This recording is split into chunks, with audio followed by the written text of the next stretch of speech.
The red dust of autumn had settled thick on everything at Thornbrush Station when the lone rider appeared against the dying light. Elise Morrison paused in her work, one hand shading her eyes, the other still gripping the water bucket she'd been hauling from the spring. The rider moved slow, his horse's head hanging low. Both man and beast coated in the same red film that painted the whole Wyoming territory this time of year. She set the bucket down careful-like, wiping her hands on her apron. Out here, 40 miles from the nearest town, unexpected visitors meant either trouble or opportunity, and lately trouble had been winning that race. The station wasn't much to look at, a 2-room cabin, a stable that leaned slightly west, and a corral that needed mending. But it had the one thing that mattered in this dry country, a spring that ran clear and cold year-round, even when the summer sun baked the earth to powder. The rider stopped at the edge of her property, respecting the invisible line that frontier folk understood. He touched the brim of his hat. "Ma'am, name's Gabriel Harper. Folks call me Trace. I'm hoping you might have room for a man and his horse to wait out that storm brewing west." Elise glanced toward the horizon where dark clouds were piling up like dirty wool. Dust storm. Sure enough, they'd been coming more frequent lately, ever since the railroad crews started tearing up the land 50 miles south. "This is a way station," she said, keeping her voice steady. "Room and board is $2 a night, includes grain for your horse and supper, payment in advance."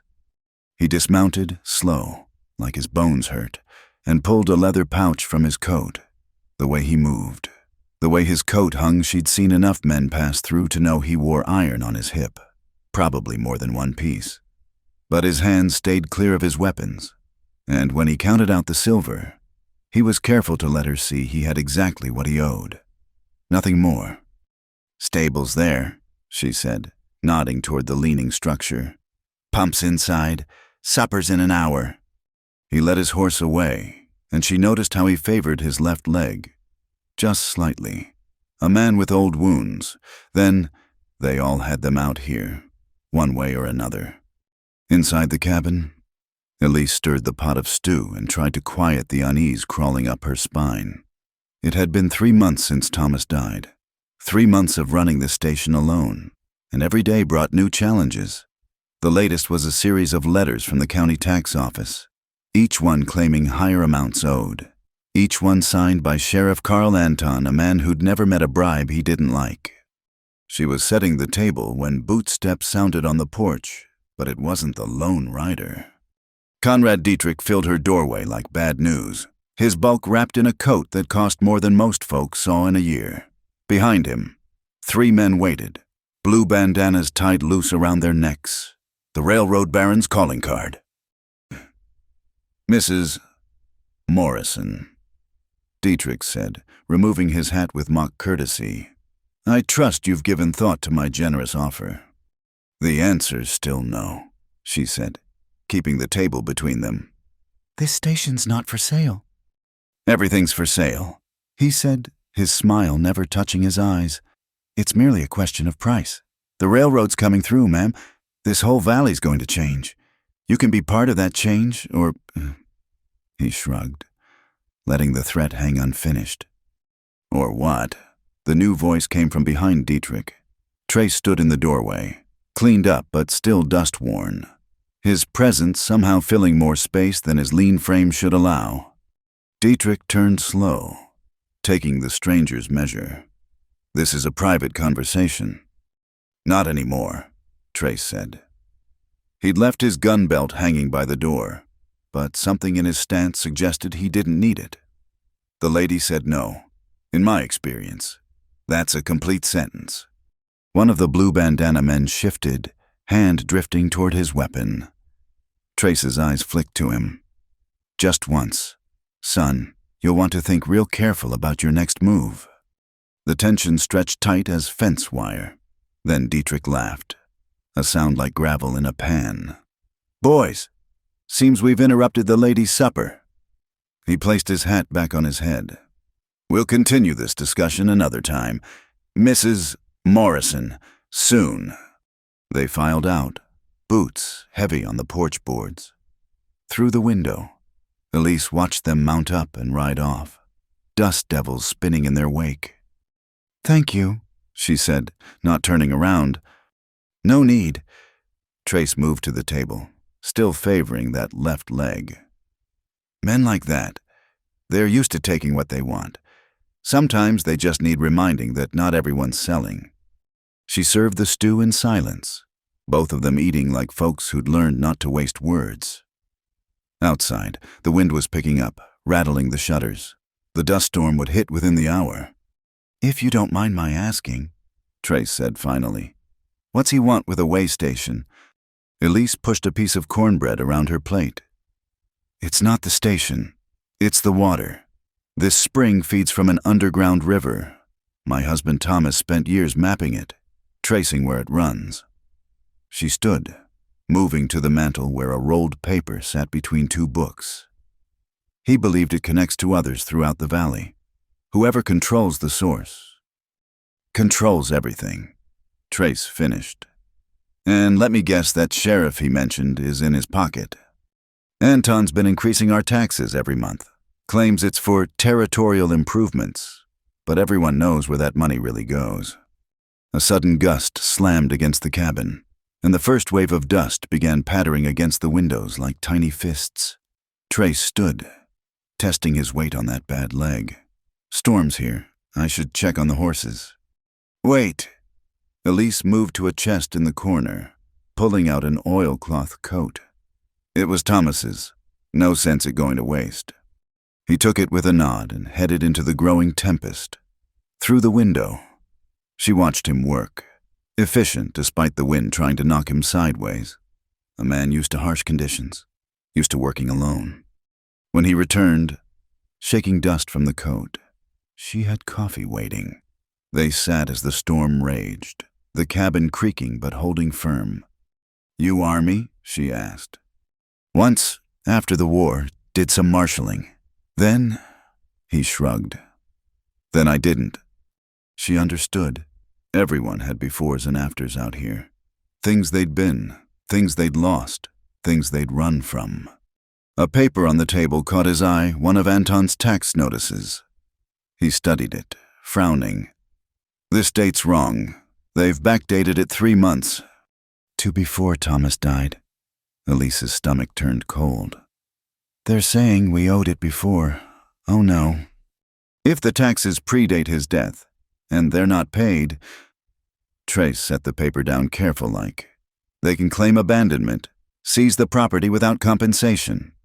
Outside, something heavier than wind struck the stable wall. They both tensed, listening. Then came the sound of horses, multiple riders. "Stay inside," Trace said, but she was already moving, grabbing the shotgun from beside the door. Through the dust-hazed darkness, she could make out shapes, men working at her stable door.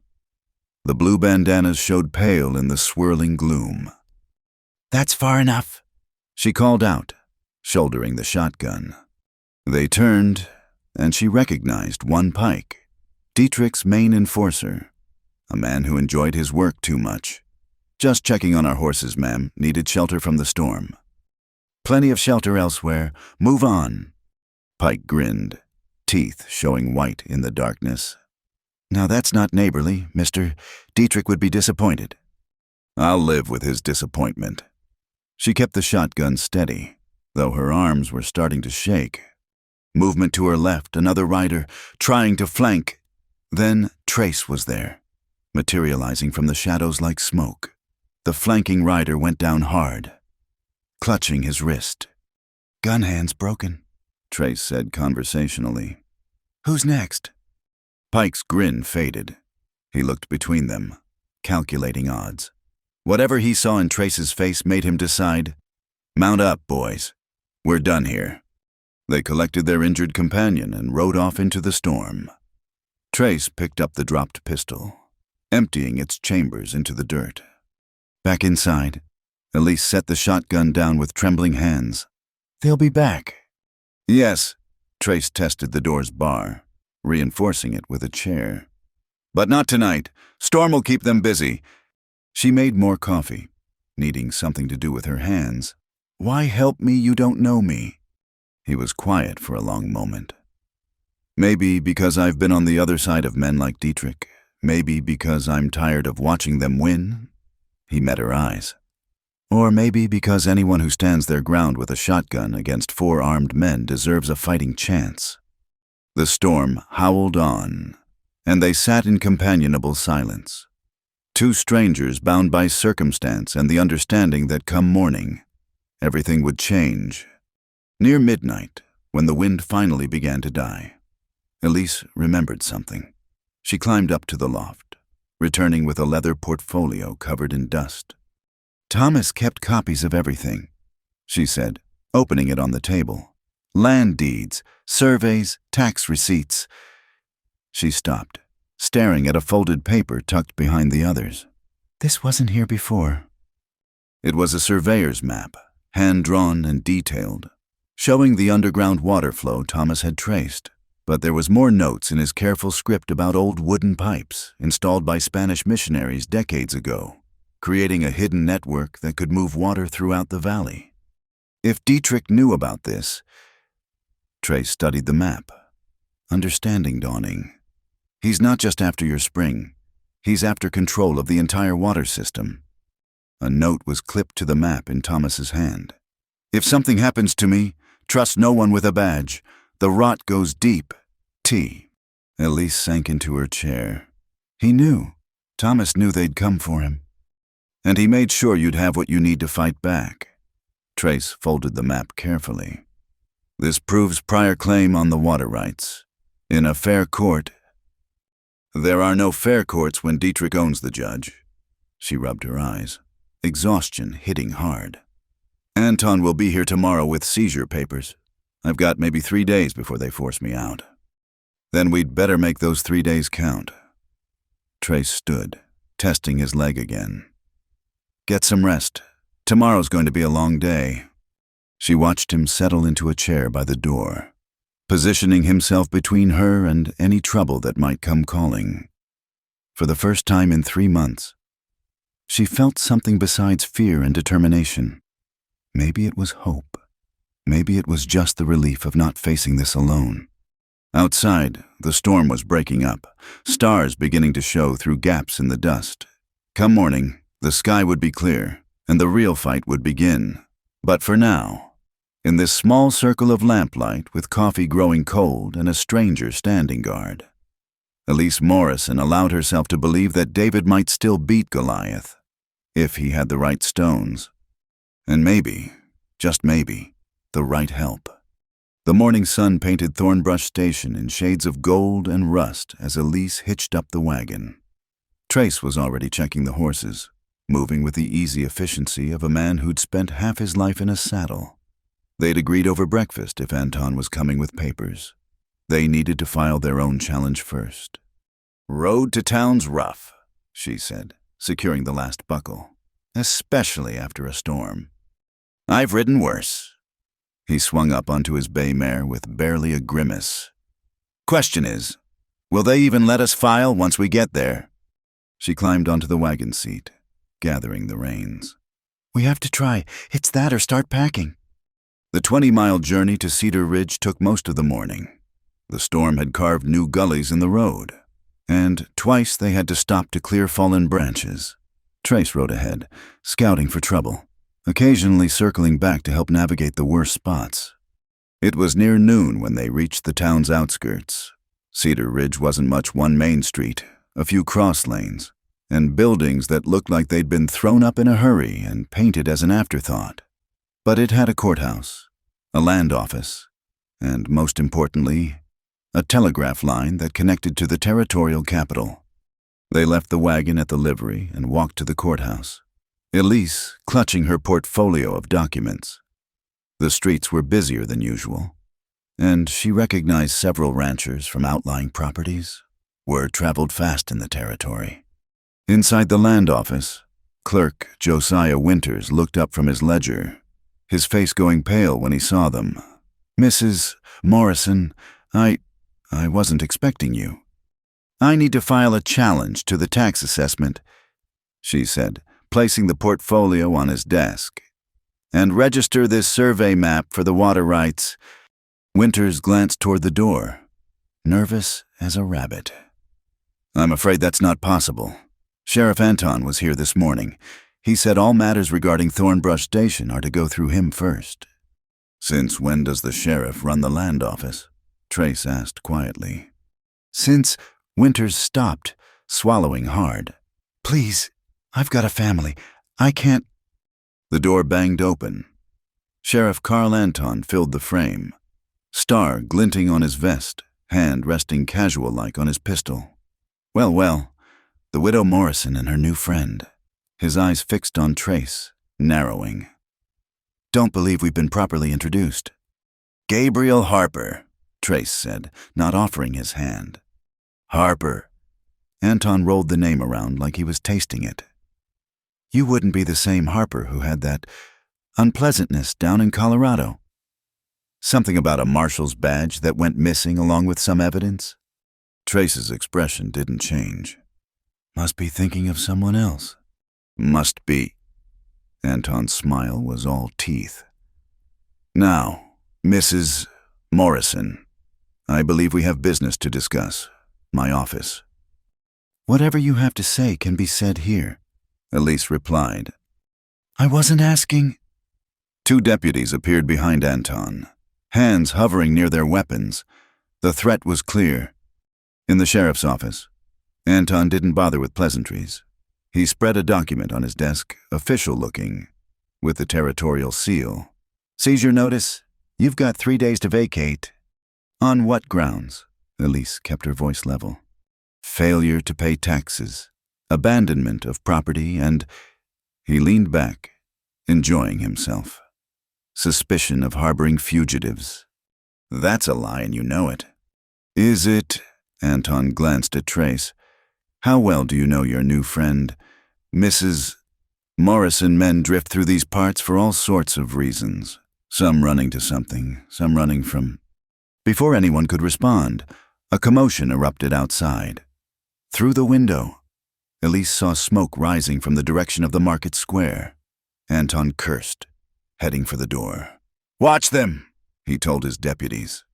But the distraction had already served its purpose. A young woman slipped through the back door, Grace Hamilton, the schoolteacher, though something in her bearing suggested more than chalk dust and primers. You need to see Dr. Hartwell, she said quickly, pressing a small card into Elise's hand. Back door of his office, 10 minutes. Then she was gone, quick as she'd come. The deputies, distracted by the smoke and shouts outside, barely noticed. Trace created another diversion by knocking over a chair, and in the confusion, they slipped out. Dr. Edwin Hartwell's office smelled of carbolic and whiskey. The doctor himself looked haggard, his usually steady hands trembling as he stitched up a farmer's gashed arm. Dietrich's men, the farmer Walter Kemp said through gritted teeth, tried to burn us out. My Sarah fought them off with a pitchfork, but they said they'd be back. Hartwell finished the stitching, then turned to Elise. I need to tell you something about Thomas. Elise's heart clenched. You were there when he died. You said it was an accident. I said what they told me to say. The doctor pulled out a flask, hands shaking worse now. They have my daughter Emma at Dietrich's ranch. Said if I didn't cooperate, he took a long pull. But I can't anymore. Thomas didn't fall from his horse. There were marks on his neck, bruises that looked like someone held him down, Trace finished quietly. Hartwell nodded miserably. I'm sorry, Elise. I'm so sorry. Before Elise could respond, she noticed something fall from Hartwell's pocket, a key with Dietrich's ranch brand etched in the metal. The doctor quickly snatched it up, but not before she'd seen. It's for Emma, he said desperately. In case I need to get to her quickly. Elise placed a hand on his arm. We'll get her back, but first, we need to survive the next 3 days. They left through the back, Elise's mind reeling. Thomas murdered, Emma held hostage. How deep did this conspiracy run? At the market square. The source of the earlier commotion became clear.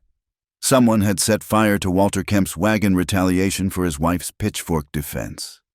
Townsfolk formed a bucket brigade, but the damage was done. "This is what happens," a voice said behind them.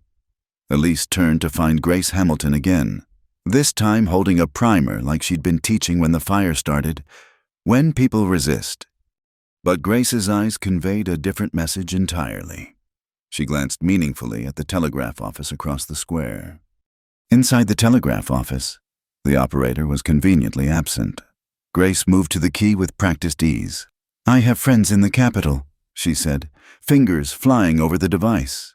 "Friends who are very interested in certain land grabs and water rights schemes." "You're not just a teacher," Trace observed. Grace smiled tightly. "I teach many lessons, some with books, some with other tools." She finished her message, then turned to them. "Help is coming, but it'll take time. You need to hold out." They made their way back to the livery, only to find trouble waiting. Pike and 3 of Dietrich's blue bandana boys were examining their wagon. "Afternoon, Mrs. Morrison," Pike drawled. "Shame about the Kemp's wagon. Hate to see the same thing happen here." "Step away from my property," Elise said. "Or what?" Pike moved closer, whiskey harsh on his breath. "You'll get your broke-down gunfighter to stop me." "Yeah, we know all about you. Harper, washed-up drunk who couldn't even keep his own partner alive." Trace went very still. "That's enough."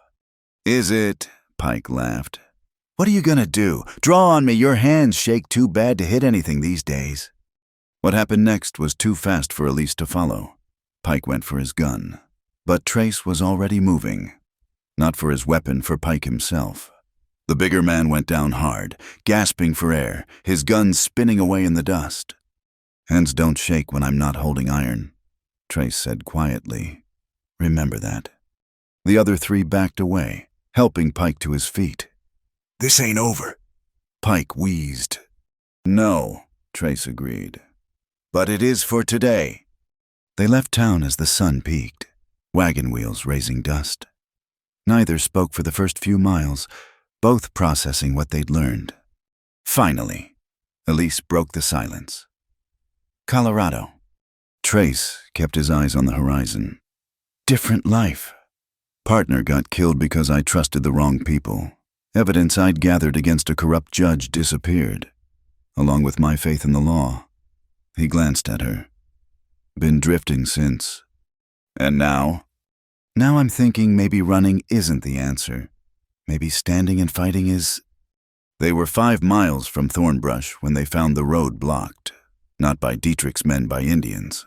Comanche, from the look of them, led by a man whose bearing marked him as a chief. Elise's hand went to the shotgun, but Trace stopped her. "Wait." The leader rode forward. "I am Nathan Greywolf. We need to talk." "About what?" Elise asked. "About water," Greywolf said. "And about how we might help each other keep it from men who would steal it from us all." The sun was setting by the time they reached Thornbrush Station, their escort of Comanche warriors peeling away at the property line. The conversation with Greywolf had been enlightening and potentially game-changing. Inside, Elise lit the lamps while Trace barred the door. They had allies now, perhaps, but also bigger enemies than they'd known. "Dietrich's not just after my spring," she said, studying Thomas's map again. "He's planning something bigger, a dam, maybe, to control the whole water system, which would destroy Greywolf's people along with every small rancher in the valley." Trace accepted the coffee she offered. No wonder he's willing to deal. A wolf howled in the distance, and they both tensed, but it was just a wolf, not a signal, not yet. 2 days left, Elise said. 2 days, Trace agreed. Better make them count. She looked at him across the table. This stranger who'd become an ally in just 1 day. There was something in his eyes when he looked back, not pity for the widow, not calculation of reward, just steady resolve. "Thank you," she said, "for today, for all of it." He raised his coffee cup in a small salute. "Ask me again in 2 days. If we're still standing. Outside, the night gathered close, full of threats and promises. Inside, two people who'd been alone prepared to face whatever came next. The afternoon sun blazed merciless as Trace helped Walter Kemp repair his burned wagon. They'd been at it since dawn, hauling water from the spring to fill barrels for the drought-stricken neighbors. Dust caked every surface, turning sweat to mud on exposed skin. "That's the last of them," Walter said, securing the final barrel. "Sarah's got the children rationing what we brought yesterday." Elise emerged from the station, wiping her hands on her apron. "The Hennings family needs more. Their well's gone brackish." "We'll make another run tomorrow," Trace said, though they all knew the risk. Every trip exposed them to Dietrich's men. The heat pressed down like a flat iron. Trace pulled off his shirt, using it to wipe his face before tossing it over the corral fence. "I'm going to check the western line. Thought I saw riders earlier." "Be careful," Elise said, then caught herself. Since when had she started worrying about him like that? He headed out on foot, preferring to scout quiet-like. The afternoon stretched empty, just the creak of the windmill and distant cry of a hawk. Elise busied herself with chores, trying not to think about Thomas, about the bruises Hartwell had described, about... A splash echoed from the river bend. She knew she should stay at the station, knew there was work to do. But something pulled her toward the sound, perhaps instinct, perhaps worry that Trace had run into trouble. The path to the river wound through cottonwoods and willows, their leaves rustling with secrets. She moved carefully, one hand on the small pistol in her apron pocket. The trees opened to reveal a sheltered bend where the river ran deep and slow, fed by the underground spring. And there was Trace. He stood waist-deep in the amber water, back to her, washing away the day's dust and toil. The late sun turned the river to molten copper, droplets on his shoulders catching light like tiny flames. Scars mapped stories across his back, some old and silver, others still pink with recent healing. Elise knew she should leave, should turn away, give him privacy. But her feet seemed rooted to the sandy bank. When he ducked under to rinse his hair, she finally forced herself to move, stepping on a dry branch. The crack echoed like a gunshot. Trace spun, hand instinctively reaching for a weapon that wasn't there. Their eyes met across the gilded water. Time stretched between them, taut as a held breath. "Elise, not Mrs. Morrison, just Elise." "I heard a splash," she said, voice barely above the river's murmur. "Thought there might be trouble." "No trouble." He stood still, water lapping at his waist. "Just washing off the day." She should go, should apologize and hurry back to the station. Instead, she found herself saying, "Thomas used to come here, said it was the most peaceful spot in the territory." "I can see why." The sun slipped lower, painting everything in shades of gold and shadow. A breeze lifted her hair, carrying the scent of sage and water. Still, neither moved. "The water," she said, needing to fill the silence. "It stays cool even in summer, fed from deep underground." "It's perfect," he agreed, then seemed to realize what he'd said. "The temperature, I mean." A smile tugged at her lips despite everything. "I know what you meant." He ducked under again, and when he surfaced, something had shifted. The careful distance they'd maintained was dissolving like salt in water. "You can turn around," he said gently. "I'll be out in a minute." But she didn't turn. Couldn't. "I've been alone 3 months, she heard herself say. 3 months of being strong, being proper, being what everyone expects a widow to be. "Elise, I'm tired of feeling dead inside." The words tumbled out like water through a broken dam. "When those men come, when I hold that shotgun, I feel something. And when you're here, when you look at me like I'm not just the widow Morrison, but a person who matters." "You matter." He moved through the water, stopping at the shallows. "You matter more than you know." The sunset painted him in bronze and shadow. This complicated man who'd arrived in dust and stayed for something more than shelter. She saw the moment he decided, saw him reach for his clothes on the bank. "Wait," she said. He paused, question in his eyes. "Just talk to me, like we're just two people, not a widow and a drifter. Tell me something true." He settled back into the water, finding a submerged stone to sit on. "Truth, I haven't felt clean in 2 years. Not since Colorado, since I failed James. Every time I wash, I still feel the dirt of that failure. But not now." "No," he said softly. "Not now. This place, this water, it's different. Like it could actually wash things away." She sat on a riverside boulder, tucking her skirts carefully. "Thomas found this spot our first year here. He'd come after hard days, said the water knew how to listen." "Was he a good man?" "He was," no hesitation.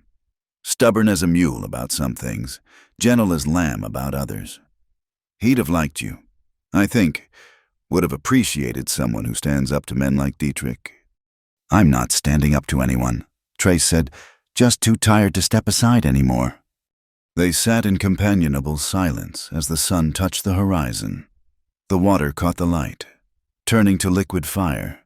She watched him without shame now. This scarred guardian who'd chosen to make her fight his own. "In town today," she said, "when Pike mentioned your partner. James Brennan. Best tracker I ever knew. Better man than I'll ever be. We were closing in on a judge who was selling verdicts, had enough evidence to bring down half the territorial government." His voice went flat. "Someone sold us out. James died. The evidence vanished, and suddenly I was wanted for crimes I was trying to stop. So you ran." "So I ran." He looked at her directly. "Until 3 days ago." "What changed?" "You opened your door in a dust storm." Simple words, carrying weight. "You didn't know me, had no reason to trust me, but you offered shelter. Then you stood against 4 armed men with nothing but determination and a shotgun. Made me remember why I used to wear a badge." The moment stretched between them, full of possibility and pain. Then, from the trees, came the distinct click of a hammer being cocked. "Well, ain't this cozy?" Pike stood at the tree line, 2 men flanking him. All 3 had guns drawn. Trace didn't move, but Elise saw his muscles tense. "Spying on ladies now. Pike, that's low even for you." "Just checking the property lines." Pike grinned, making sure nothing improper was happening. "Sheriff be real interested to know about this." "Nothing's happening," Elise said, standing slowly. "No widow woman watching a naked man in the river sounds like something to me." Pike's eyes glittered mean. "Course, we could forget what we saw. For a price." "Name it," Trace said, voice dangerous calm. "The map, the water survey. Hand it over, and we never saw nothing." Elise felt her temper rise like flash flood. "You killed my husband for that map. You think I'll just give it to you?" "Careful with accusations. Widow woman." Pike's gun swung toward her. "Dangerous talk like that could get someone hurt." What happened next was pure instinct. Trace exploded from the water, not toward Pike but sideways, putting himself between Elise and the guns. The movement startled Pike's men, their shots going wide. From the trees came war cries as Nathan Greywolf and his braves appeared like ghosts. Pike's men scattered, but Pike himself stood frozen, suddenly outnumbered. Greywolf notched an arrow casual as breathing. "You're on treaty land. White man. My treaty with the Morrison family. That makes you trespassers." "Indians can't hold white man's paper," Pike snarled. "No, but I can." Grace Hamilton emerged from another angle. And this time, she wasn't carrying school books. The modified Winchester in her hand suggested her teaching extended beyond letters and numbers. Federal marshals, on the other hand, can hold any paper they please. Pike's face went white. "Federal marshal. Special appointment, investigating land fraud and corruption in the territory." She kept the rifle steady. Now drop those guns before my friends decide you're too much trouble to arrest." The guns hit the ground. Grey Wolf's braves collected them while Trace pulled on his clothes with admirable dignity given the circumstances. "This ain't over," Pike growled as they tied his hands. "No," Grace agreed. "But your part in it is. Boys, take them to the reservation. We'll hold them there until the circuit judge arrives." As Pike and his men were led away, Grey Wolf approached Elise. "We've been watching since you left town. These men followed you, waited for vulnerability." He glanced at Trace with something like approval. "Good thing you weren't alone." After they left, Elise and Trace stood awkwardly on the riverbank as stars began to pierce the darkening sky. "Thank you," she said, "for protecting me." "You'd have done the same." "Yes," she said simply. "I would have." They walked back to the station in silence. But it was a different silence than before.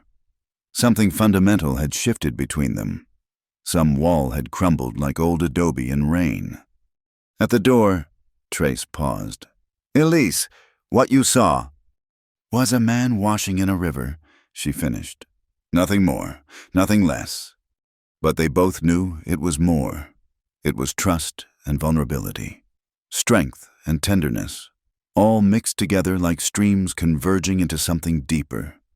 "Tomorrow Anton comes," he said. "I know. It's going to get worse before it gets better." "I know that too."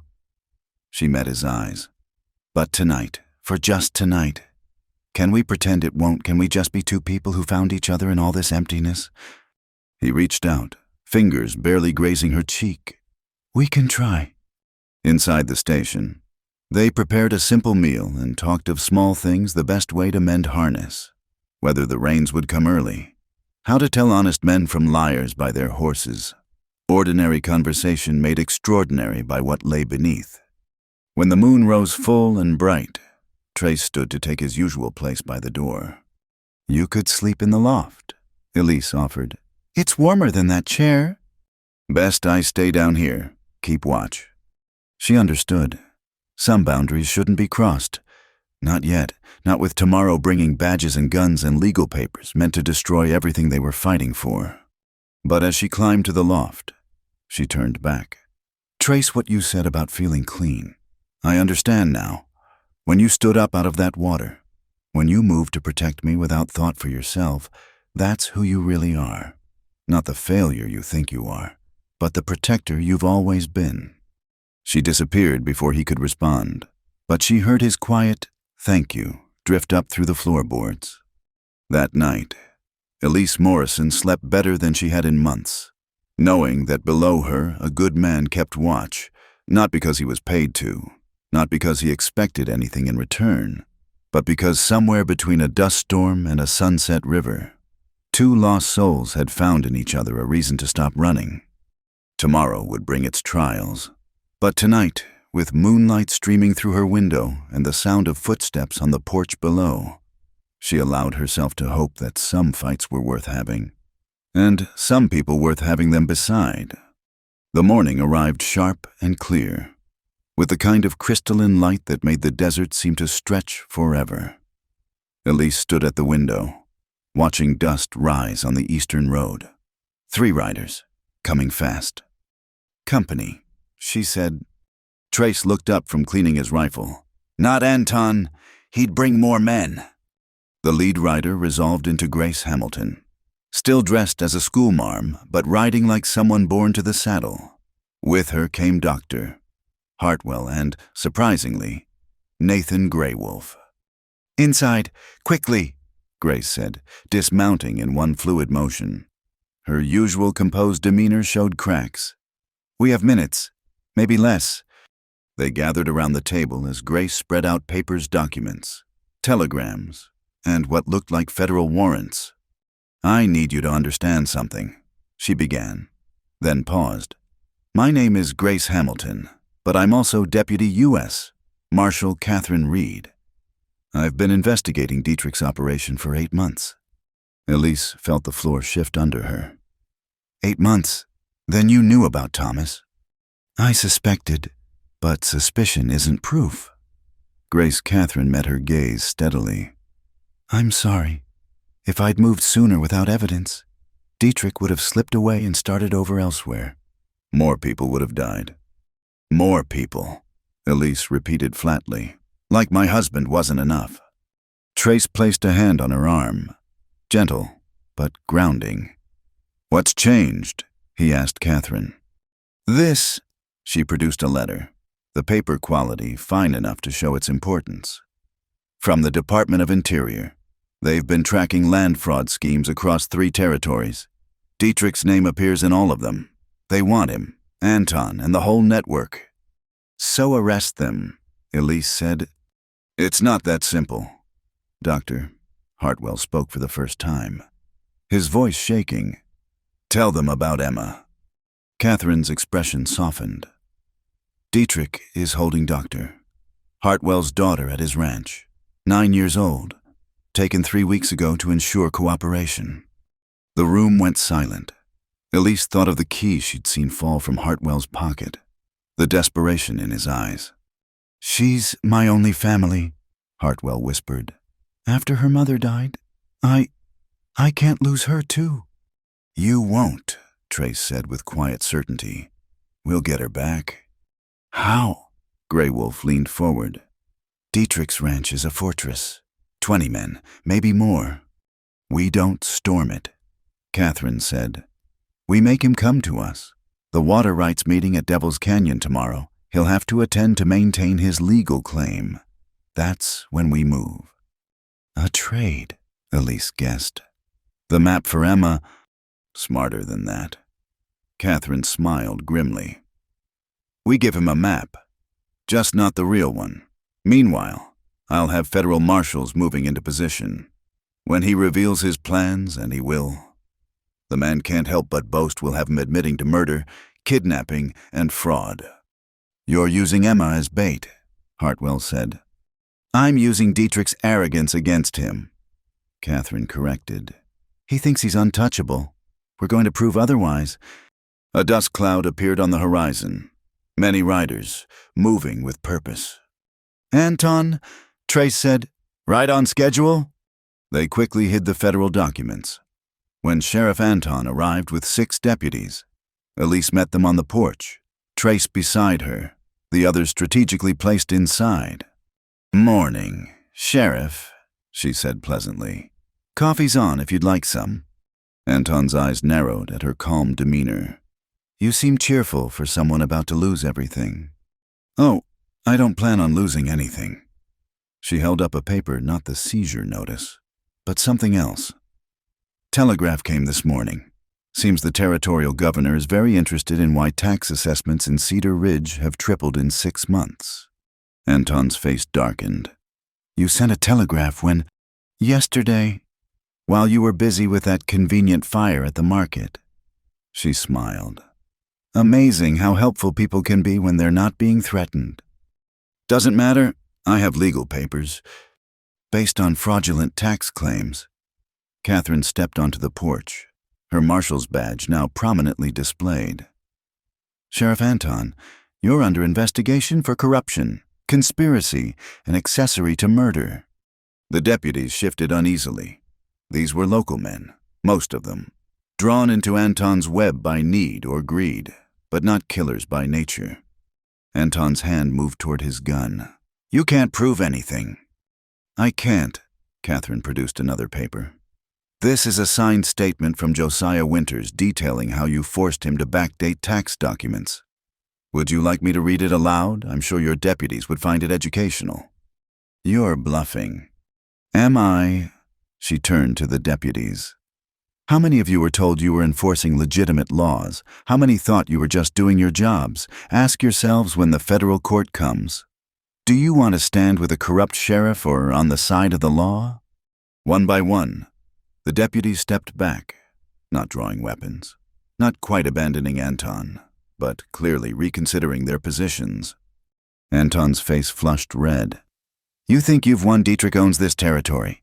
One marshal and a few papers won't change that. No, Trace agreed. But the truth might. Hartwell stepped forward. trembling but determined. I examined Thomas Morrison's body. There were bruises on his throat. He was murdered.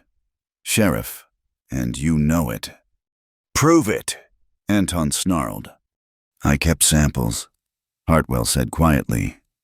Photographs too, hidden where even Dietrich couldn't find them, because I knew someday I'd have to choose between my conscience and my fear. The standoff stretched tight. Then Anton made his move not for his gun, but for Elise, grabbing her arm, trying to use her as a shield. Trace moved like lightning, but it was Grey Wolf's intervention that ended it. An arrow sprouted in the ground between Anton's feet, so close it parted the leather of his boot. Next one goes higher, Grey Wolf said conversationally. Anton released Elise, hands raised. You can't arrest me. I'm the law here. Were, Catherine corrected. Now your evidence. As the deputy's former deputies led Anton away, Elise noticed something. His spurs had an unusual design, leaving a distinctive mark in the dust, the same mark she'd seen the night Thomas died. It was you, she breathed. You killed Thomas yourself. Anton's mask finally slipped entirely. He wouldn't sell, kept talking about water rights and community good. Fool didn't understand progress. Progress, Trace repeated. That what you call murder now? Catherine quickly noted Anton's confession. Witnesses all around, but Elise barely heard. The confirmation of what she'd suspected sat heavy in her chest. After they'd gone, the group reconvened inside. The real map lay spread on the table, showing the full extent of the underground water system. Here, Grey Wolf pointed to a series of markings. The old ones built channels here, Spanish added to them. Your husband found the connection. And here, Catherine indicated another spot, is where Dietrich's been building his dam, hidden canyon, away from prying eyes. If he finishes it, Hartwell trailed off. He controls everything, Elise finished. Every drop of water from here to the border. Which is why tomorrow's meeting is so crucial, Catherine said. We need him to admit his plans, on record, with witnesses. He's too smart for that, Trace observed. Smart, yes, but also proud. Catherine smiled. And pride, as they say, goes before a fall. They spent the afternoon preparing. Elise worked with Hartwell to create a convincing fake map, one that showed water sources but not the crucial underground connections. Trace and Grey Wolf scouted Devil's Canyon, planning positions and escape routes. Catherine coordinated with her federal contacts via telegraph. As the sun began its descent, Elise found herself alone with Hartwell. The doctor looked aged beyond his years, hands shaking as he helped with the map. She's strong, my Emma, he said suddenly. Stronger than me. When they took her, she didn't cry, just looked at me and said, I'll be brave, Papa. We'll get her back, Elise promised. At what cost? His eyes were haunted. How many more will suffer because I was too weak to refuse them? You're not weak. You're a father trying to protect his child. Thomas would have understood that. Hartwell's eyes filled. He was a good man. You're Thomas. I'm sorry I couldn't. You're making it right now. That's what matters. As evening fell, they gathered for a final strategy session. The plan was complex but workable if everything went right. If Dietrich behaved predictably, if no one panicked. Too many ifs, Elise thought. There's something else, Catherine said as the meeting broke up. Intelligence suggests the Dietrich's dam is nearly complete. If he realizes we're closing in, he might destroy evidence by releasing the water all at once. Flooding the valley, Trace said grimly. Destroying every small farm and settlement downstream. Grey Wolf's expression was stone. Including my people's winter camps. The stakes had just gotten higher. That night, as they made final preparations, Elise found Trace standing watch on the porch. Scared, he asked without turning. Terrified, she admitted, joining him. but not of dying, of failing, of letting Thomas's death mean nothing. It won't, whatever happens tomorrow. You've already honored him by fighting. She studied his profile in the moonlight. After this is over, will you stay? He was quiet so long she thought he wouldn't answer. Then, depends. On whether there's reason to. He looked at her then, and she saw the question in his eyes. There is, she said simply. There definitely is. They stood together, watching stars wheel overhead. Two people on the edge of a precipice. Tomorrow would bring revelation and resolution, triumph or tragedy. But tonight, they had a moment of peace before the storm, a promise unspoken but understood. The water whispered in the darkness, keeping its secrets for one more night. The smoke was visible from 5 miles out, a black column rising against the afternoon sky like an accusation. Elise urged the horses faster, her heart hammering against her ribs. Beside her, Trace had already drawn his rifle. The Hendricks place, Walter Kemp said from the wagon bed, his face grim. That's their pasture burning. They crested the rise to find chaos. Fire raced across the dry grassland, driven by wind toward the scattered homesteads. Families fled with whatever they could carry. Children crying, livestock running loose, and there, at the source of it all, sat Dietrich's men on horseback, torches still in hand. Get to the creek, Trace shouted to the fleeing families. Stay low. Cover your faces. Elise jumped from the wagon, grabbing buckets. Walter, we need every able body forming a fire line. Women and children to safety first. What followed was a battle against nature turned weapon. They worked frantically, beating at flames with wet blankets, digging trenches to rob the fire of fuel. The heat was overwhelming, smoke thick enough to choke. Through it all, Dietrich's men watched from the ridge, making no move to help. The water, someone screamed. They've dammed the creek upstream. Elise's heart sank. Without water, they couldn't stop the fire's advance. It would devour everything: homes, barns, winter feed, everything these families needed to survive. The old pipes, she said suddenly. Thomas's wooden pipes. Trace caught on immediately. Where? 1/4 mile north. If we can open the valves. They ran together through the smoke, eyes streaming, lungs burning. The wooden pipeline Thomas had discovered lay partially buried, its access points marked by stones. Elise fell to her knees, clawing at the earth with her bare hands. Here, she found the valve, rusted but functional. Together they wrenched it open. Water burst forth, not much, but enough. They raced back to find Grey Wolf and his braves had arrived, bringing more fighters and, crucially, knowledge of the land. There's a natural fire break at Skeleton Ridge, Grey Wolf told them. If we can drive the fire that way. Do it, Elise said. They worked as one white settlers in Comanche, united by necessity. Using controlled burns and the precious water from the old pipes, they turned the fire away from the homes, funneling it toward the rocky ridge where it would starve for lack of fuel. As the sun began to set, the fire finally died, leaving blackened earth and exhausted people. The Hendricks family had lost their barn but kept their house. Others hadn't been so lucky. Why? Mary Hendricks asked, cradling her youngest child. We've done nothing to them. You exist, Trace said quietly. That's enough for men like Dietrich. Every small farm that survives is proof that his way isn't the only way. Elise surveyed the damage, anger building in her chest. Tomorrow's meeting at Devil's Canyon couldn't come soon enough. That's when the hail started. It came without warning, chunks of ice the size of marbles. Then eggs, pummeling down from a sky that had gone green-black. People screamed, running for cover. The mine, Grey Wolf shouted over the din. The old silver mine. They herded everyone toward the abandoned mine shaft 100 yards away. Ice hammered down, brutal and relentless. A child stumbled, and Elise scooped her up, shielding the small body with her own as they ran. The mine entrance was narrow. But it went deep. They crowded in 30 people or more, pressing back from the entrance as hail clattered and bounced outside. In the darkness, someone lit a lamp.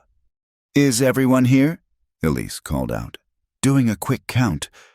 "The Jeffers boy," someone cried. "He went after their dog." Trace was already moving. He plunged back into the hail, disappearing into the white fury. Elise counted heartbeats 10, 20, 30 before he returned, a boy of maybe 12 under one arm, a terrified hound under the other. Both man and boy were bloodied from ice strikes. "Fool thing to do," Trace gasped, setting them down gently. "Yes," Elise agreed, already checking his wounds. "It was." Their eyes met in the lamplight, and something passed between them, acknowledgement of risks taken not for gain, but because it was right. The hail raged for 20 minutes, then stopped as suddenly as it had started. They emerged to a transformed landscape white with ice. Crops shredded, windows shattered, but they were alive. As people assessed damage and tended wounds, Grey Wolf pulled Elise and Trace aside. "This was no natural storm," he said quietly. "My grandfather spoke of such things when the earth rebels against those who abuse it. Or when someone seeds clouds to make them drop their load all at once," Catherine said, approaching with a grim expression. She'd arrived during the Chaos Badge prominently displayed. It's been done before. Colorado mining companies used it to clear air after blasting. "Dietrich," Elise said. It wasn't a question. "Proving it's another matter." Catherine surveyed the damage. "But this changes things. He's escalating, getting desperate." "Or confident," Trace countered. "Maybe he knows something we don't." They gathered in the mine to plan. The space was cramped but secure, lamplight flickering on worried faces. Walter Kemp had brought his wife Sarah. The Hendricks family huddled close. Dr. Hartwell tended injuries with shaking hands, all of them victims of Dietrich's greed, united now by shared suffering. "We can't wait for tomorrow," Sarah Kemp said. "He'll burn us all out before then." "If we move against him directly, Emma dies," Hartwell reminded them, voice hollow. "We need the law," Walter insisted. "The law hasn't helped us yet," Mary Hendricks shot back.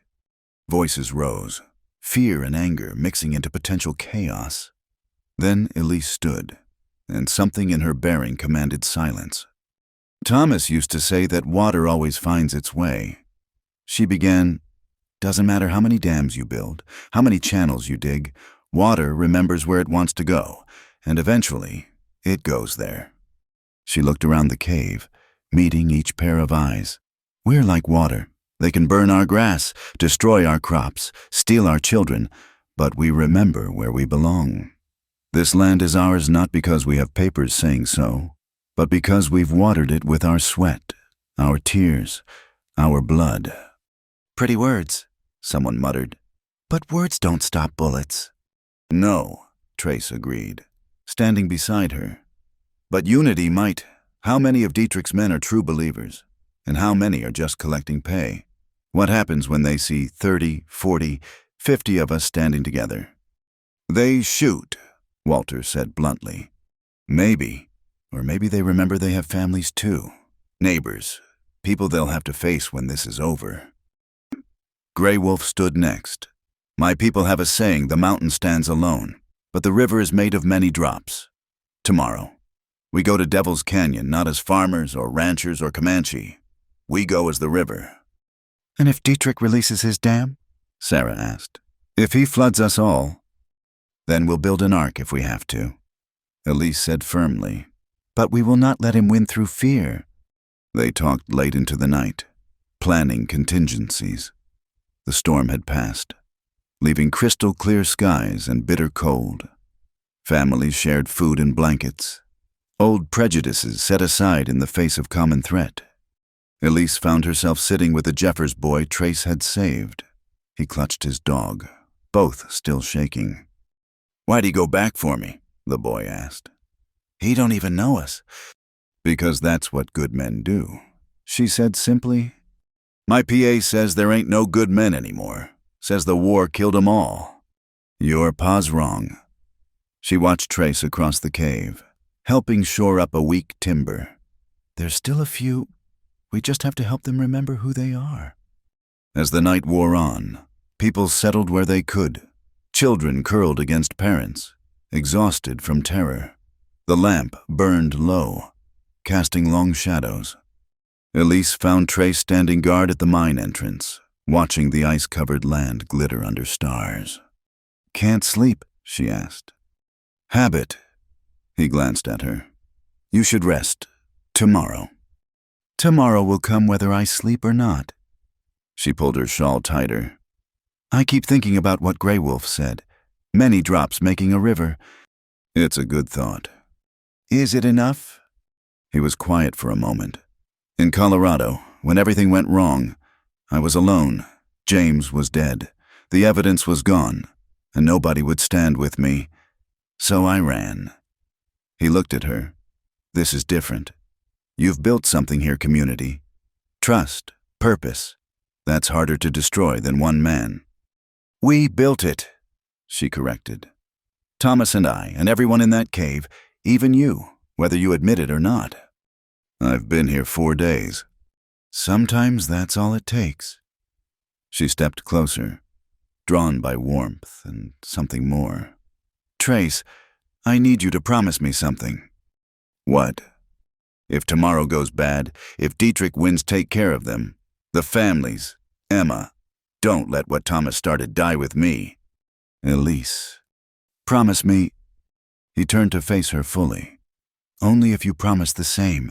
If something happens to me, you keep fighting. Don't let grief stop you like it almost stopped me." They stood close now, close enough to share warmth in the frigid air. The moment stretched, full of words unsaid and feelings unexpressed. "I promise," she whispered. "Then I promise too."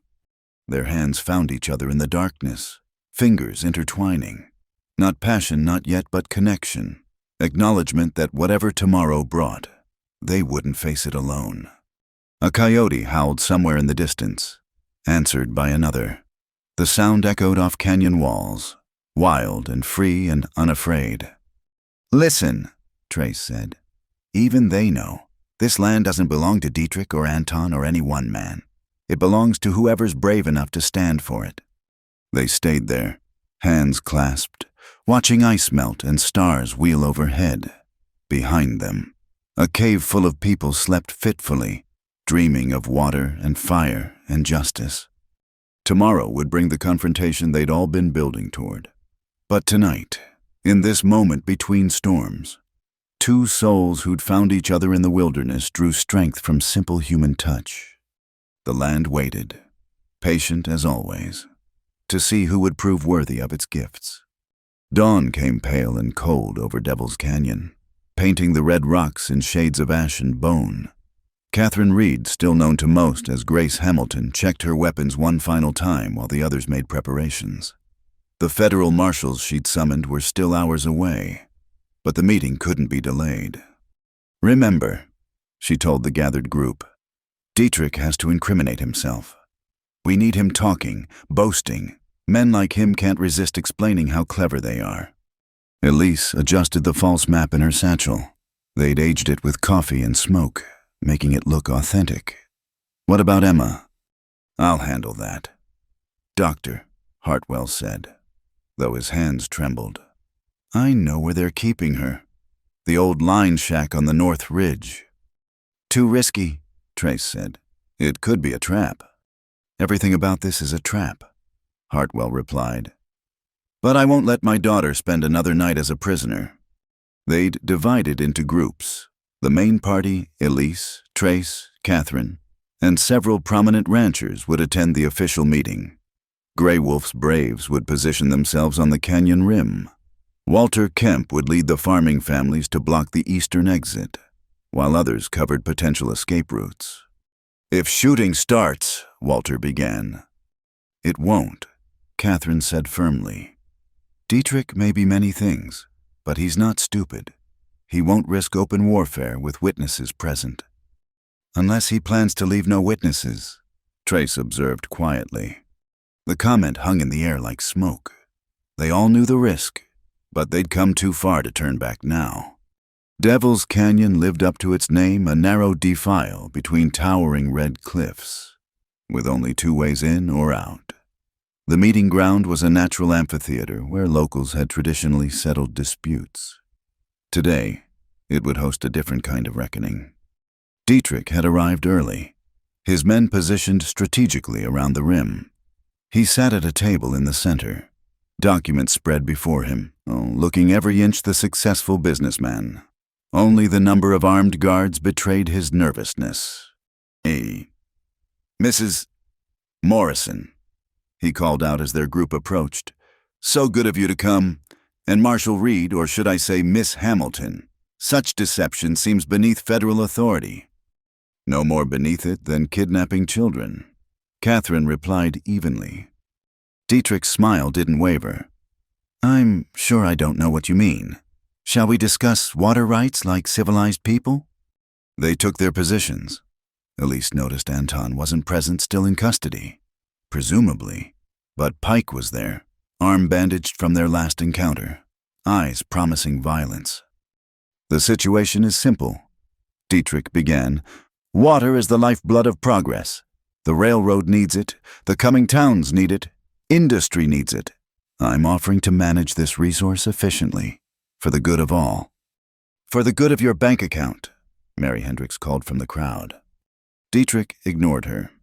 I've prepared contracts, fair prices for those willing to sell. For those who won't, he shrugged. The territory has ways of dealing with obstacles to progress. Like murder, Elise stood, voice carrying clear. Like you dealt with Thomas. A murmur ran through the crowd. Dietrich's eyes narrowed. Careful with accusations you can't prove. But I can prove them.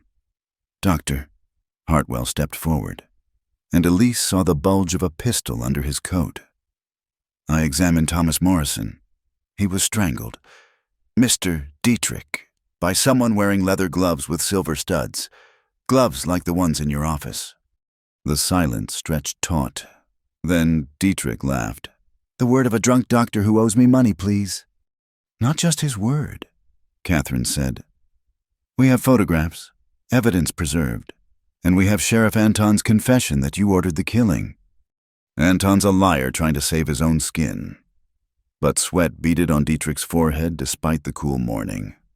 Perhaps, Elise said, producing the fake map. But this doesn't lie. Thomas's complete survey of the underground water system.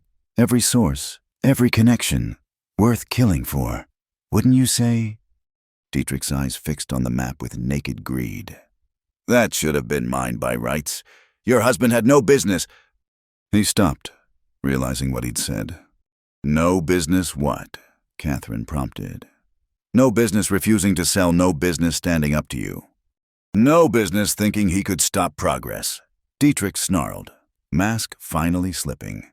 Do you have any idea what that water's worth? Millions? And he wanted to keep it for dirt farmers and savages. The crowd stirred. These were the dirt farmers he spoke of, the savages, their neighbors and allies. So you had him killed, Elise said quietly. I had an obstacle removed? Dietrich stood, all pretense gone. And I'll remove any others that get in my way. Pike, collect that map. Pike started forward, but Trace stepped between them. I don't think so. 1 man against 20, Dietrich sneered. Those odds work for you. They might, Grey Wolf called from the rim, his braves appearing like ghosts among the rocks. Or would you prefer different numbers? More people emerged, the farming families, armed with whatever they could find. Not soldiers, but citizens pushed too far. Dietrich's men shifted nervously. These weren't hardened killers. Most of them? They were cowboys and drifters hired for easy money, now facing neighbors and folk they'd traded with in town. You think this rabble scares me? Dietrich blustered. I own judges, senators. 1 word from me. Your words don't carry as far as you think. Catherine interrupted. She produced a telegram. Federal marshals arrested Judge Patterson this morning. Senator Blake is under investigation. Your network is falling apart. Dietrich. For the first time, real fear flickered in the man's eyes. Then cunning replaced it. None of that matters if you're all dead. You know about my dam, don't you? One stick of dynamite in the right place, and this whole canyon floods. Everyone here drowns, and I blame it on saboteurs. You're bluffing, Walter Kemp called out. Am I? Dietrich pulled out a small mirror, flashing it in a pattern. That's the signal. My men at the dam are lighting fuses as we speak. You have maybe 10 minutes before this canyon becomes a grave. Panic rippled through the crowd. Parents grabbed children. People pushed toward the exits. Wait, Elise shouted. He's lying. The dam isn't complete. Flooding now would destroy his own investment. Would it? Dietrich smiled coldly. Or would it eliminate witnesses and let me blame dead rebels for the destruction I can rebuild a dam? You can't rebuild dead families. The crowd hesitated, torn between flight and fight.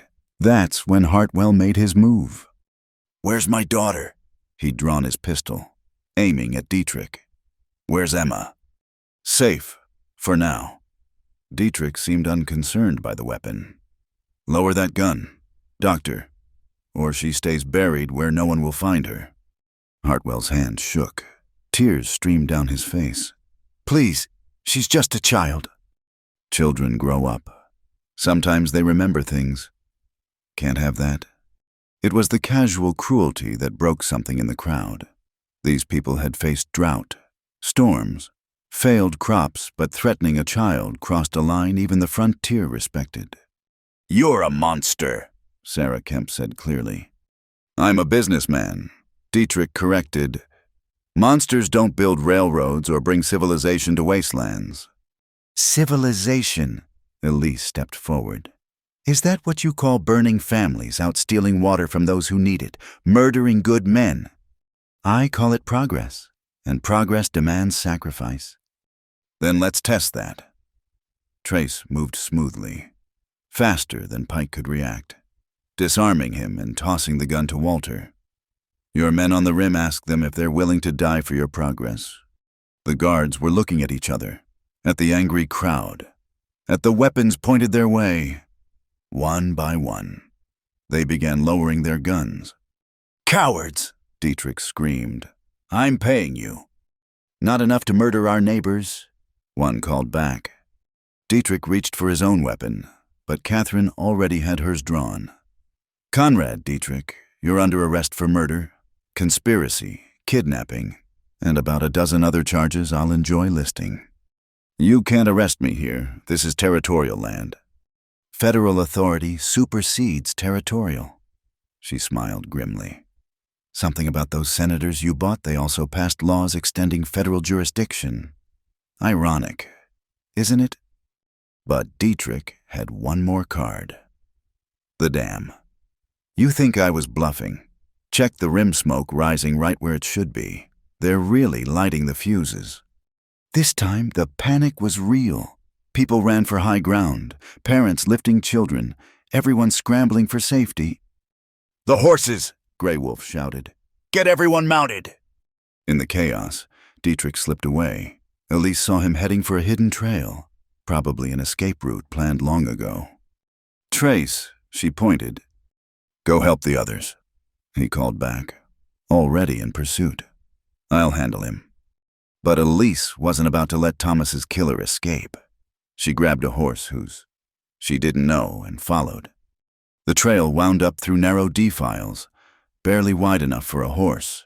Behind them, she could hear roaring water or panic. She couldn't tell. Ahead, Dietrich's mount kicked stones that clattered past her head. They emerged on a ledge overlooking the dam, a crude but effective structure of logs and earth. And there were indeed men with torches, lighting fuses along its face. Stop! Dietrich screamed at them. Not yet, you fools! But panic is contagious. The men, seeing riders approaching and hearing chaos below, dropped their torches and fled. The fuses sparkled. racing toward charges placed to breach the dam.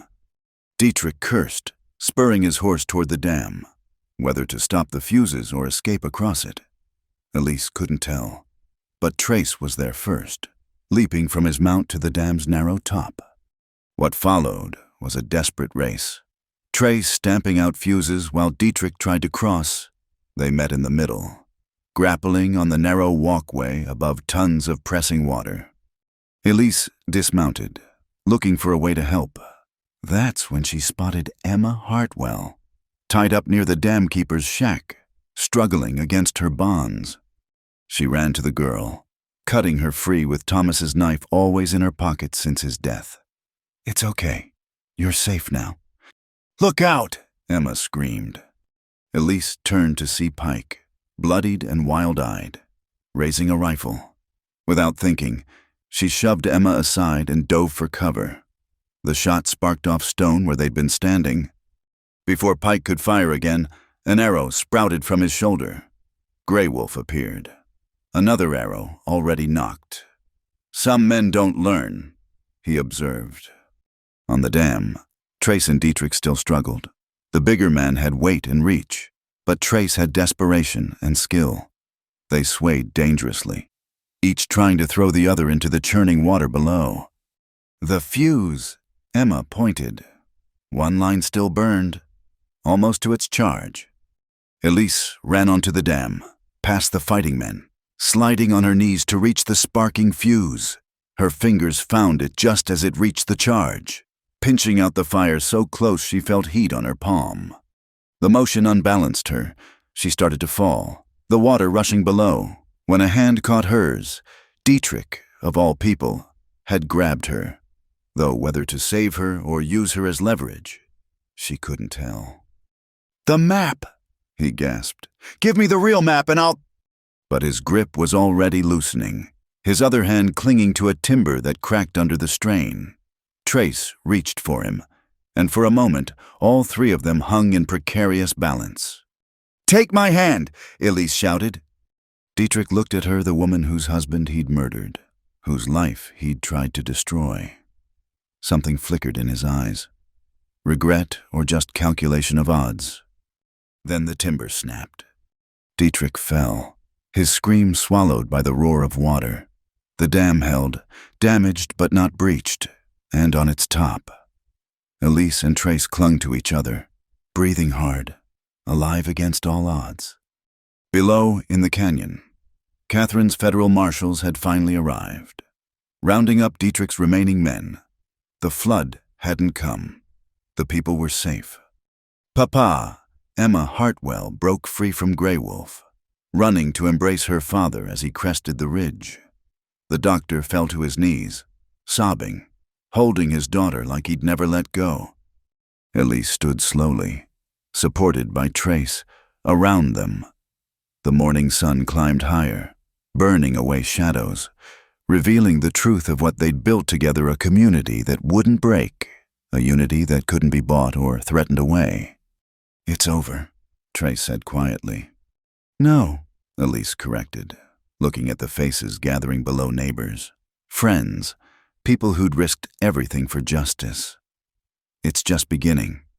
The sun hung low over Devil's Canyon, painting the red rocks in shades of blood and gold. From the dam's ridge, they could see everything federal marshals moving through the canyon like blue ants, rounding up Dietrich's scattered men while civilians tended to those shaken by the near catastrophe. "We need to get down there," Catherine said, her marshal's badge glinting.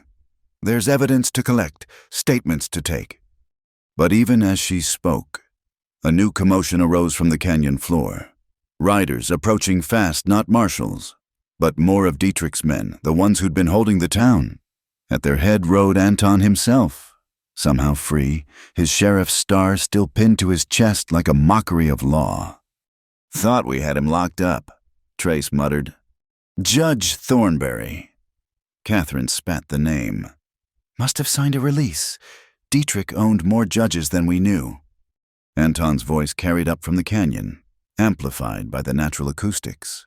"By the authority vested in me, as duly appointed sheriff, I order all federal agents to stand down." This is a territorial matter." The marshals below looked uncertain. Jurisdictional disputes were common out here, and a sheriff's word still carried weight, even a corrupt one's. "He's really going to try this," Elise said, disbelieving. "Man's desperate," Trace observed. "Dietrich's dead. His protection's gone. This is his last play." Catherine was already moving. "Get everyone to high ground. If shooting starts." But Anton wasn't finished. "I have warrants for the arrest of Elise Morrison, Gabriel Harper, and the woman falsely claiming to be a federal marshal. They're responsible for Conrad Dietrich's death and the destruction of private property." "Warrants from a judge who's already in custody," Catherine called down. "Try again." "Anton." "Judge Thornberry's still on the bench," Anton shot back. "And he signed orders placing this whole area under territorial martial law. My men control every road out.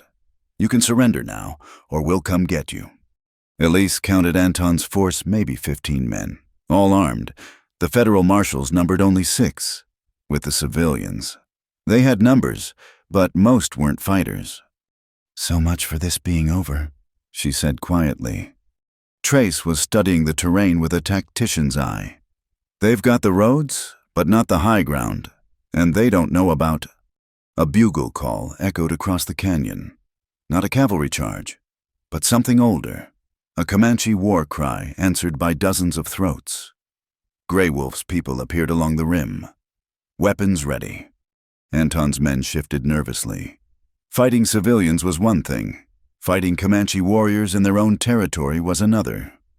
"This is white man's law," Anton shouted. "Indians got no part in it."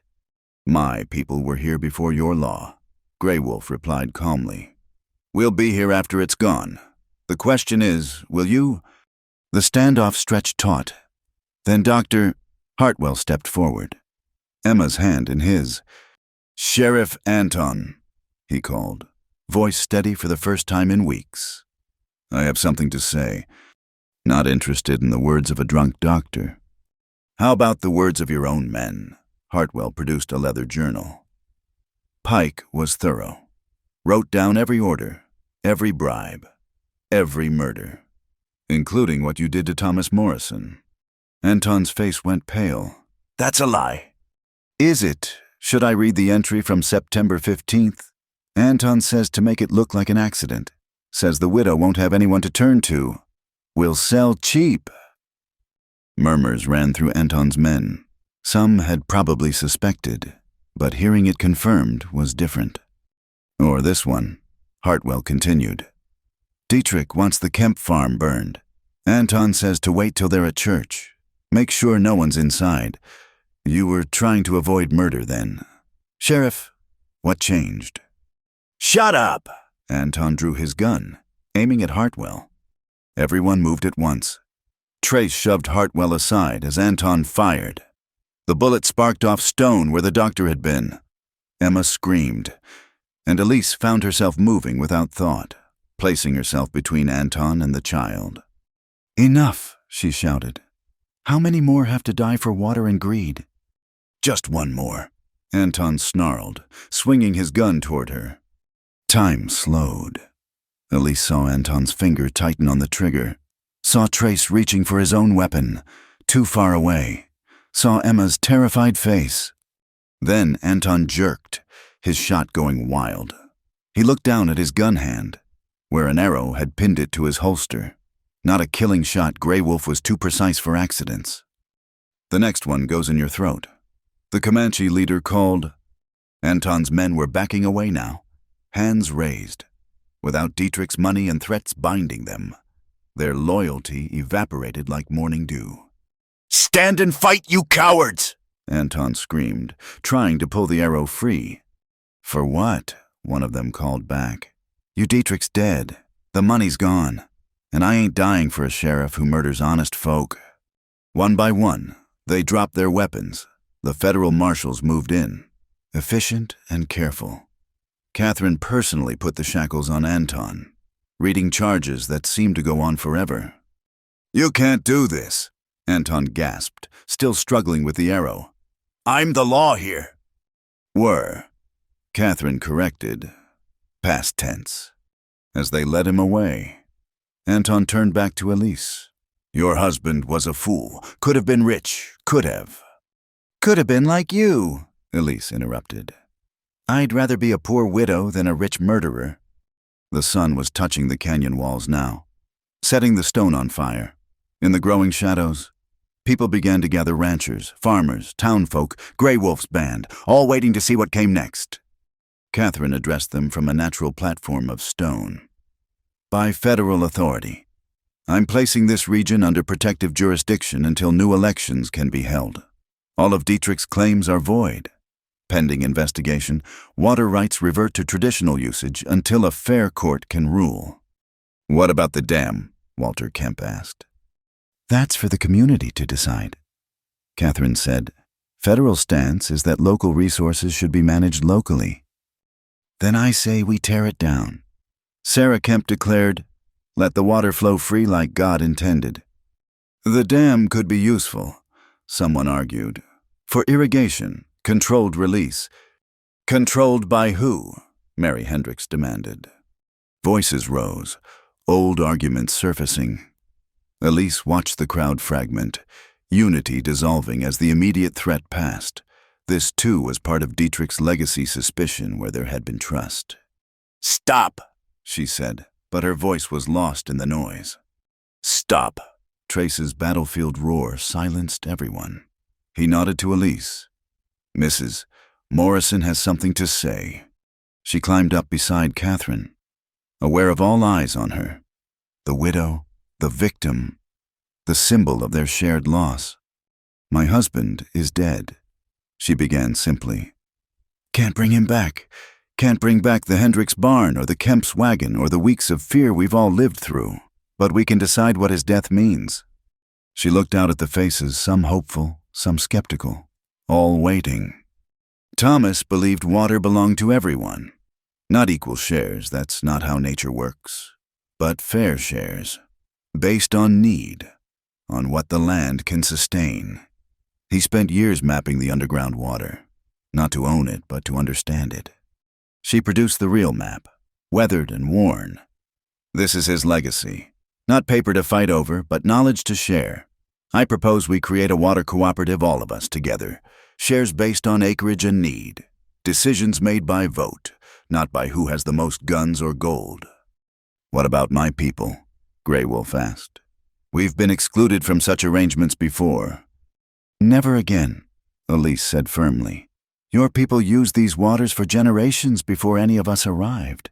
That knowledge, that right, must be honored.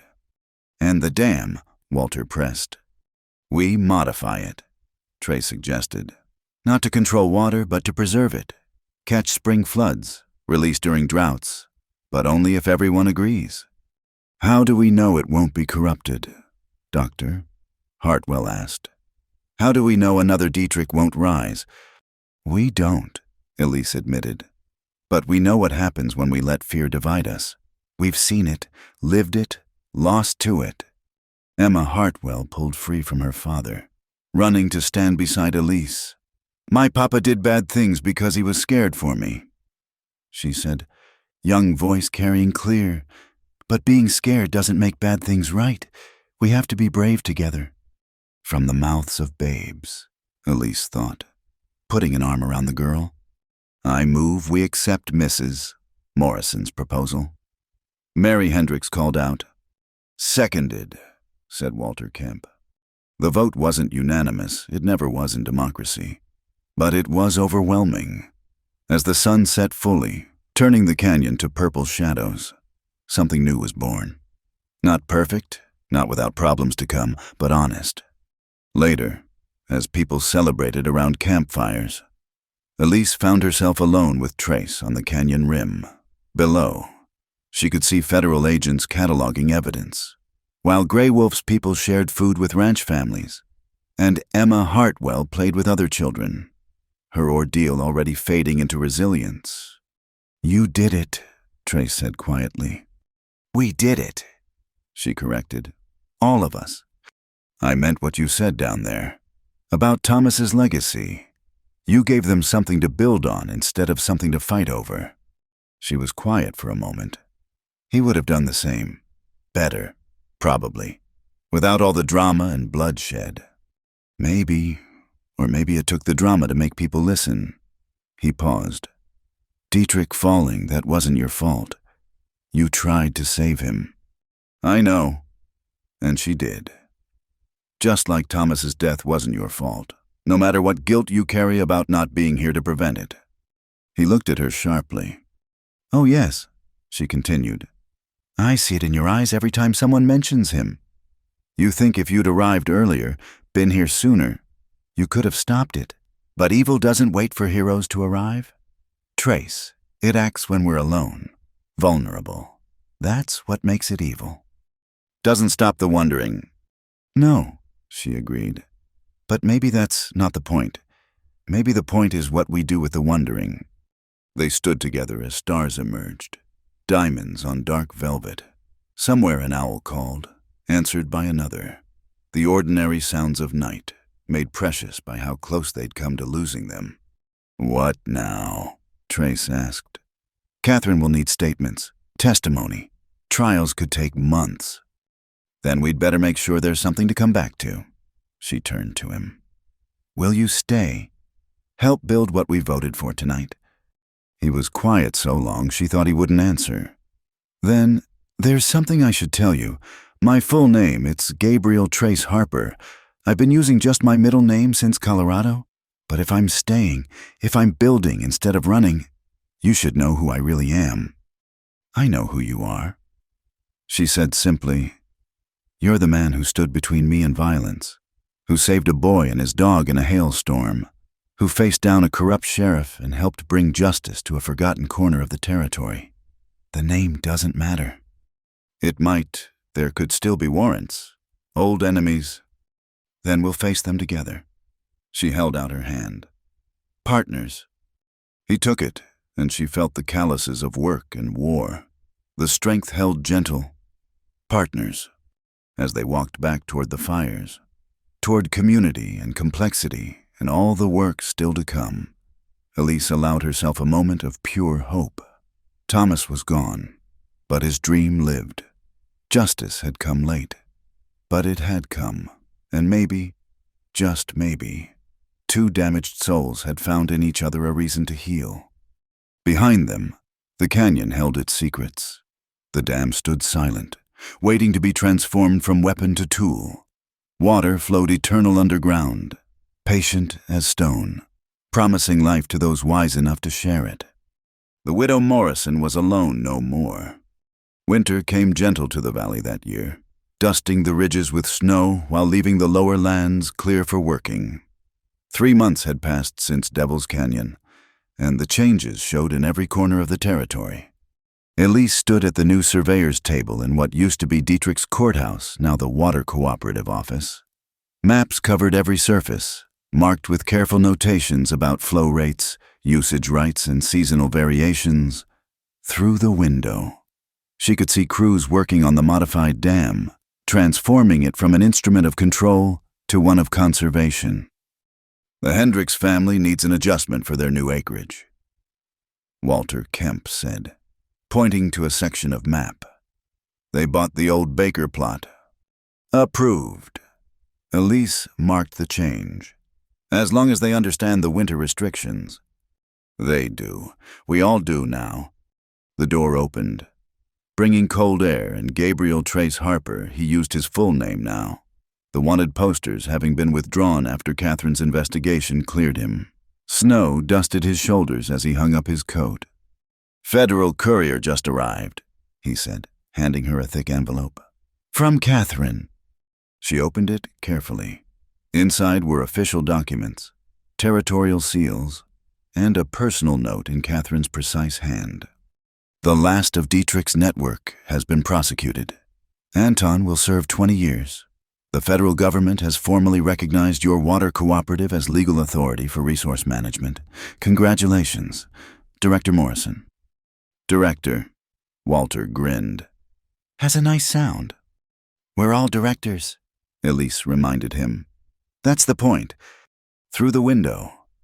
She saw Nathan Greywolf approaching with several of his people, their monthly meeting to coordinate seasonal water access, a promise kept. "Before they arrive," Trace said quietly, "there's something we should discuss." Walter took the hint. "I'll go check on the dam progress." Alone, Trace seemed suddenly uncertain. The man who'd faced down gunmen struggled with words. "What is it?" Elise asked. "Spring's coming. The work here is settling into routine. Good routine," he added quickly. "But I'm wondering about after... After? My place here, where we... She set down her pen, giving him full attention. 3 months of working together, of building something from tragedy, of quiet evenings and shared purpose. 3 months of careful distance, of respecting her mourning, of unspoken feelings held in check. "Thomas has been gone 6 months, she said softly. "People are starting to talk." "Let them talk. About us, Trace, about you staying at the station, about what comes next." He met her eyes. "What do you want to come next?" Before she could answer, Greywolf entered with his delegation. The moment passed, but the question lingered as they turned to business. The meeting was productive water-sharing agreements for the spring melt, coordination for the cooperative's first cattle drive, plans for a school that would serve all children, regardless of background. Emma Hartwell had been drawing pictures of it, her trauma fading into enthusiasm for the future. As the Comanche delegation prepared to leave, Greywolf paused beside Elise. "The man Harper, he's proven himself. My people would welcome him as family, if he chose to stay." "That's high praise." "It's practical. Good men are rare. When you find one, you keep him." His eyes held humor. "When you find one who looks at you like water in the desert, you'd be foolish not to drink." Heat rose in her cheeks, but Greywolf was already gone, leaving her with thoughts as tangled as spring vines. That evening, the first water cooperative celebration filled the old Dietrich mansion, now the community center. Families who'd barely spoken before the troubles now shared tables. Dr. Hartwell, sober these 3 months, played fiddle while Emma danced with other children. Sarah Kemp had organized a feast from everyone's contributions, proving that unity could taste as good as it felt. Elise found herself watching from the porch, needing air and quiet. The transformation still amazed her, from fear to fellowship, from suspicion to cooperation. Not perfect, but real. Hiding Trace joined her, 2 cups of cider in hand. Thinking. She accepted the warm cup gratefully. About how much can change in a season, and how much stays the same. Water still flows, sun still rises, people still need each other. Some things shouldn't stay the same. She turned to face him. "Earlier, you asked what I want to come next." He waited, patient as always. "When Thomas died, I thought my life was over, just existing, holding on to the station because I didn't know what else to do. Then you arrived in that dust storm, and everything changed." "Elise?" "Let me finish." She set down her cup, kneading her hands free to gesture, to shape the words. "You asked me once why I helped you. I said it was what we do out here, but that wasn't the whole truth." Inside, the fiddle music swelled, boots stomping in rhythm. Out here, the night was crisp and full of stars. "The truth is," she continued, "when I opened that door and saw you standing there, covered in dust but standing straight, something in me recognized something in you. Lost souls, maybe, or just 2 people who'd forgotten how to hope, remembering together. I hadn't hoped in 2 years," he admitted. "Hadn't wanted to. Then you handed me a bowl of stew and treated me like I mattered, and I couldn't help it. The cooperative runs well now. The water flows fair. The fighting's done." She took a breath. "I don't need a protector anymore. Trace, so the question is, why stay?" He set down his own cup, moving closer. "You know why." "I need to hear it." Because every morning I wake up thinking about your laugh. Because watching you turn this community's pain into purpose has been like watching the sun rise. Because when I think about riding away, about another dusty trail to nowhere, my chest goes tight. He paused. Because I love you, Elise Morrison, not as a widow who needs protecting, but as the strongest woman I've ever known. The words hung between them like spring's first flowers, delicate, perfect, alive with possibility. Thomas, she began, would want you happy. Trace finished. I didn't know him, but I know what kind of man he was by what he built, what he inspired. He wouldn't want you locked in mourning forever. She thought of the journal she'd found last week. Thomas's final entries, his worries about the threats. Yes, but also his hopes for her. If something happens to me, he'd written, promise you'll live, not just survive, live. The town will talk, she said, but she was already stepping closer. They're already talking. Might as well give them something worth discussing. The cooperative needs stability, not scandal. Then we'll be boringly stable. Court properly. Wait a decent interval. Do everything right. He touched her cheek, gentle as spring rain. But Elise, I need to know, is there hope? She turned her face into his palm, feeling calluses and warmth. You impossible man. There's been hope since you walked out of that river at sunset. He made a sound that might have been laughter or release. That evening changed everything, she finished. Though if you tell anyone I said that, I'll deny it. Your secret's safe. He was closer now, close enough that she could feel his warmth against the winter chill. So, what comes next? Courtship, she said firmly. Proper courtship, Sunday dinners, chaperoned walks, the whole painful process. How long? Spring, she decided. When the water runs free and new things grow. Ask me again in spring. I'll wait, he promised. As long as it takes. Inside, someone started a toast. They could hear Walter's voice carrying to the Morrison Water Cooperative, to justice, to community. We should go in, Elise said, not moving. We should, Trace agreed, not moving either. People will wonder where we are. Let them wonder. For a moment longer, they stood suspended between past and future, between loss and hope. Then Elise stood on her toes and kissed his cheek, quick and light as a butterfly. Until spring, she said, and went inside. Trace followed, and if his eyes were brighter than usual, if her cheeks were pinker than the cold warranted, the celebrating crowd was kind enough not to mention it. The winter passed in work and quiet joy. The cooperative grew stronger. Disputes settled by vote instead of violence. The modified dam proved its worth during the spring floods. Controlling flow without constraining it, Emma Hartwell started teaching letters to younger children, healing by helping. Doctor. Hartwell opened a proper clinic, his hands steady now, his conscience clear. And through it all, Trace courted Elise with a patience that would have amazed his younger self.